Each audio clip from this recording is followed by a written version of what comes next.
Right. Well, good morning, everyone, and welcome to the May Council meeting, as short as it is, which is really good. But before we start, I'll ask Gary to open with the opening prayer. Lord, we ask your guidance in our deliberations so that the decisions we take enrich the lives of the communities we serve and enhance the environment we administer. Amen. Thanks, Gary. Okay. All right. Yeah, once again, welcome to the meeting. It is a short one. Could possibly have cancelled it, but we've got workshops and things to follow on. So before we start, apologies. I have an apology from Graham. He's back still giving him grief, and for lateness from Marcus and Hazel. And everyone else is here. So can I have a mover and seconder for those apologies? Roger and Moy. All those in favour? Contrary? Carried. Any disclosures of members' interest? Oh, Liz? Maybe just the fees and charges, Mighty River Domain is in there. Oh, to do with the domain. Yeah. All right, thanks for that, Liz. Late items. Now we have a major late item. Ken, will you just speak to that? Yes, I certainly can, Your Worship. Good morning, councillors. Look, this is entitled a major late item, but I'd suggest it's anything but. It's actually a really minor matter that John will speak to later on in the meeting. But essentially a property transaction that we're doing. The resolution actually named a party. The property has subsequently changed hands. No other circumstances have changed. It's a relatively minor matter. The reason, however, it's a major late item is so that it can be considered today, because we do need to make the property settlement and we can't wait a whole month for the next council meeting. Welcome, Hazel. Right. So is everyone comfortable with that? And the reason is up there on the board, but then there's a resolution there, so we need somebody that's prepared to move and second the resolution. Lou and Susan. Everyone had a chance to have a look at it. Did everyone have the paper on? But it's up there anyway. So everyone's comfortable with that. It's moved and seconded. All those in favour? Contrary? Carried. Thank you for that. And item 4, the confirmation of the order of the meeting. We can't really change it too much, I'm afraid. So move it, Andrew and Claire. All those in favour? Contrary? Carried. So quickly, well, it doesn't need to be quickly, but councillors' updates on any conferences or meetings they've attended on behalf of council. Go quickly around the room. Yeah, Phil. Thank you, Jim. Just a couple of chamber events, BA5s and that type of thing. So that was good. Went on the community board rural tour, the second one. So that was Whitehall, Temiro and Goodwood. And I think that was about it for the month. Thank you. Thanks, Phil. Roger? Yes, I went on the Cambridge Community Board rural tour day 1. So it was really interesting and enjoyed meeting all the guys and girls as we went round. Yep. With us locked up in here for the long-term plan, we didn't get much time to get out and do anything else. Susan. A bit like that. Good morning, everybody. I attended the Zone 2 meeting along with a number of you, and it was quite an invigorating session around the future, which obviously dovetails brilliantly into our workshop later today about future of local government. Also attended official opening of the Cambridge Pool, which of course most of us attended, which was a great milestone and achievement, and I see it's being used a lot already. And we too have started our Te Awamutu Community Board rural tours. I joined our our group a little later because I had to umpire netball in the morning. But yeah, I picked them up at the Puhui and Rangaupia halls. And unfortunately, there was a little problem with advertising and getting it known that we were visiting. But notwithstanding that, we did have some really constructive and sometimes vigorous discussions with the people that did attend. So yeah, look, I think it's going to be something that in the Te Awamutu side of the district will embed itself as being a really important way of connecting with our rural residents and ratepayers. So it was, yeah, well done. Look, I'm looking forward to next weekend because it's the rest of it. Thanks, Susan. Mike? No. Hazel? Have you had time to draw breath yet?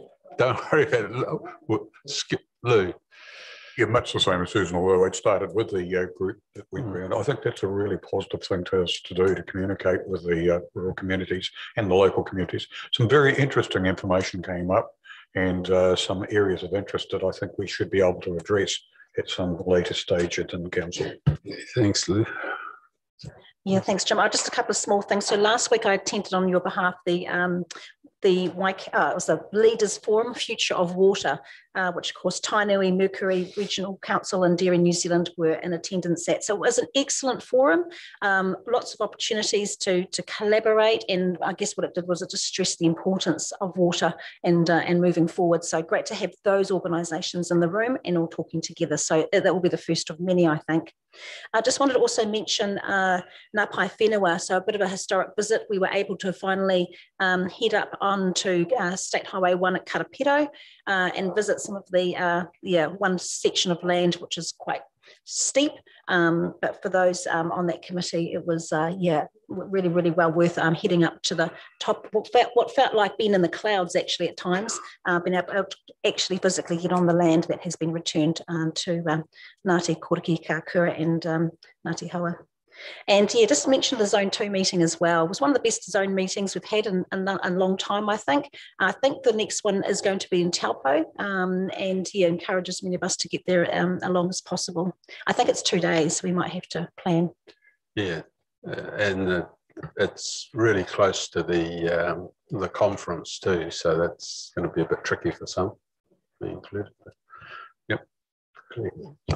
Yes, I also attended the Zone 2 meeting, and yeah, just echo what everyone else has said actually. There seems to be a new chair, Toby, and yeah, his energy just really carried us along, and we had some great discussions. I attended the Punu River Care Open Day. Wow, talk about amazing, the work that they're doing there, involving their hapu and growing natives and planting them and transforming, I think our catchments, metre by metre, really. Very impressed with the work they were doing there, and like there would be well over 200 people in attendance. It was really mind-blowing. Yeah, they're doing fantastic work there. I was able to attend the Cambridge pool opening, and yeah, what an amazing community facility, and I just congratulate everyone who's worked on that. Jim, you came through with a bit of a history there, yeah, and it wasn't easy at the beginning, but I think that now that we've got the finished product, I think we can all be really proud of it. There was a Titu Pounamu translocation from Pirongia to Mangatautari, and I was able to attend the first release of that really tiny, like the smallest native bird, which was pretty neat. And again, it's been a collaboration between the Pirongia Restoration Society and Mangatautari Ecological Island Trust as well.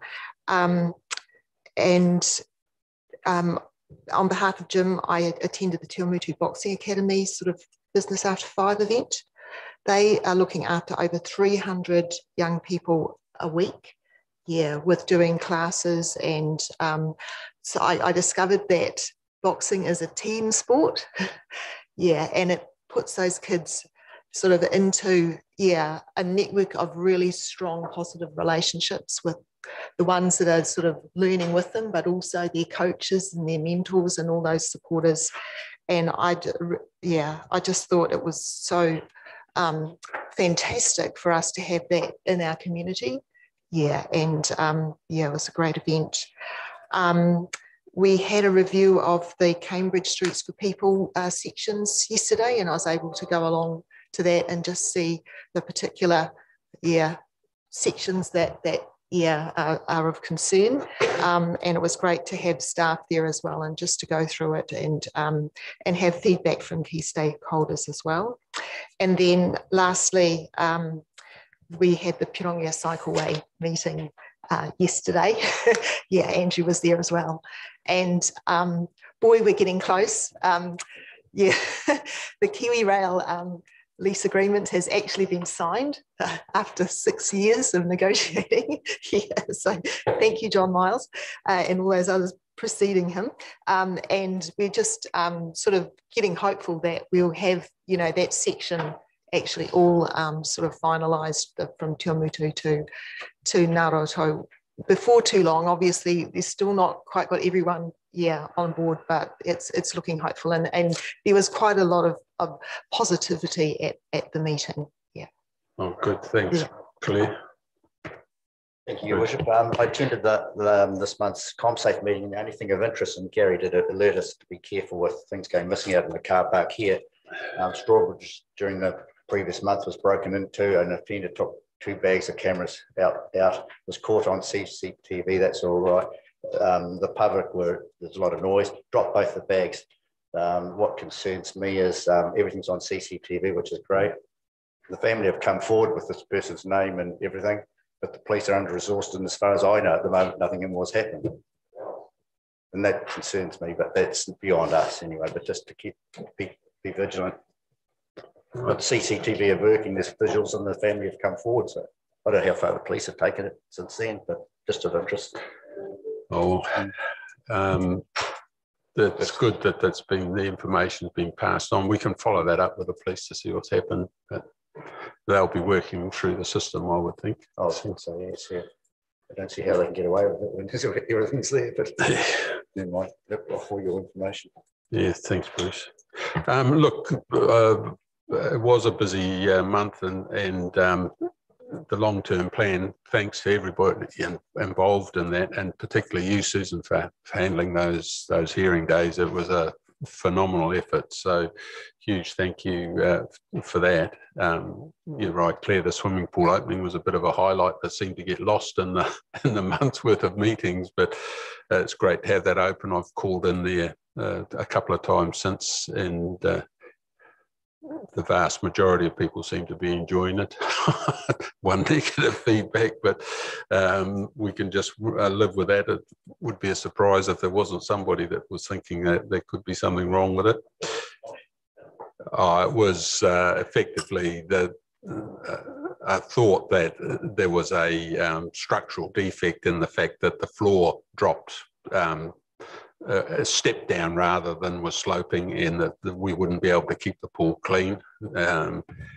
And look, it's just a non-event issue, really. We discussed that the drop down in the pool so that you can play water polo and things. The compromises are always got to be made, so it's just one of those things. So yeah, so when I was doing the Mangatautari project, every farmer knew better how to build the feeds than we did. So it's just one of those things.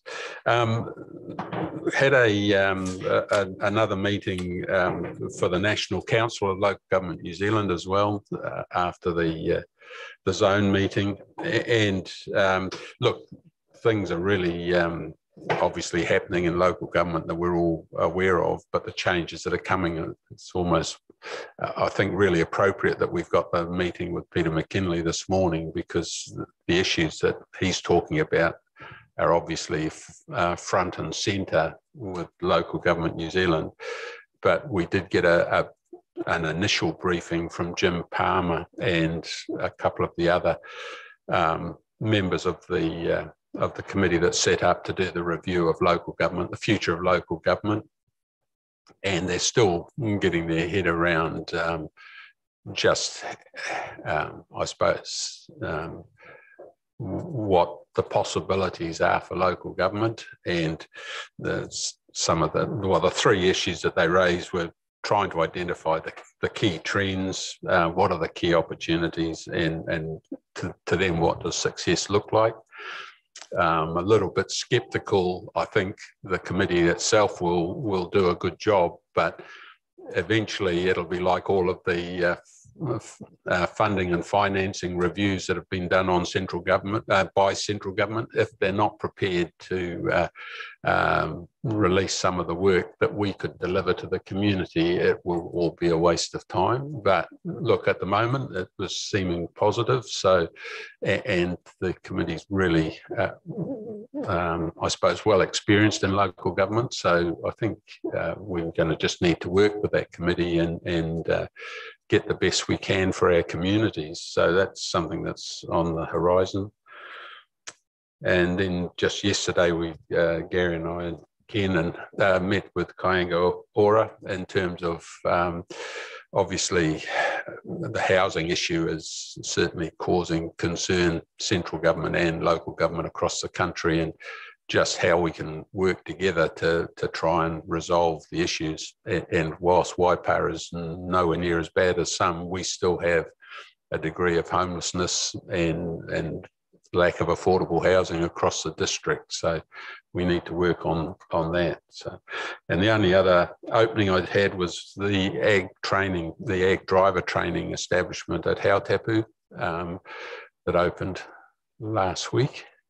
And they're training, they've got an indoor facility for training ag bikes and four-wheel drive small vehicles, and that and they were the winner of the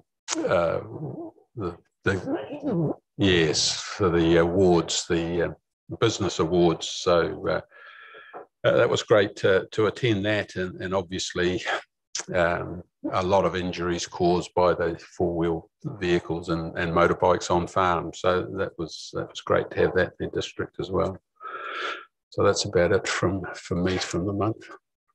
Yes. I'm sorry, I've just remembered, although I attended the Dairy Industry Awards, it was the national event, and I didn't obviously attend on behalf of council. I went as a farmer, but really exciting that of the 3 categories that they hand out, which was Share Milker of the Year, Manager of the Year, and Trainee of the Year, 2 of them, the Trainee and the Manager of the Year nationally, were from Ōhaupo. So Waipa really pulled through. Yeah, she's all go over there. They're really darn good farmers. So yeah, really exciting for them. Yeah. It was on the Turnwood farm. So it was Christopher Jared Vila, lovely gentleman, won the Manager of the Year award, and Ruth Connolly, the trainee, very precise and driven young woman. So no, it was pretty exciting. That's great. Right, thank you for that. Item 6, the confirmation of the minutes. We've got 2 there. On 6.1 is the special meeting, isn't it? We've got that first. The extraordinary meeting. So can I have a mover and seconder to receive those? Liz and Lou. All those in favour? Contrary? Carried. And as I think there was only one item on that extraordinary meeting, so no corrections or changes. Discussion. So can a mover and seconder is true and correct record? Andrew. All those in favour? Contrary? Carried. And the next minutes is the council meeting. And quickly work through those. On the agenda is page 13. Oh, mover and seconder is receive them first. Yep. L 14, 15, 16, 17, 18, 19, and that's it. So were there any corrections or discussion on any of that on those minutes? Okay. Mover and seconder that they're a true and correct record. Andrew and Claire. All those in favour? Contrary? Carried. Item 8, fees and charges. Gary. Thank you, Worship. So Graham Pollard is here to present his report. So there's a range of fees and charges, those have consulted on and those that we don't need to. So over to you, Graham. Thank you. Good morning, Your Worship, and good morning, everyone. I'm here this morning to seek adoption of all the fees and charges for 2021-2022. There's a slight change of process this year. Normally, those fees and charges that didn't require consultation would have been adopted early in the year. This year, it was slightly changed so that the committee recommended adoption earlier in the year, which gives us the opportunity today to consider the one outstanding submission from the consultation period that closed 27th of April that related to one of those non-notified fees, which was the town hall charges for Kiiki and Pirongia. Those are showing in the track change version of the schedule of fees and charges. They are supported by staff.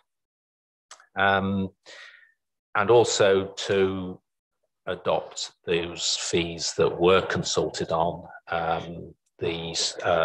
particularly the fees that we received the submissions on regarding the new structure of the library fees.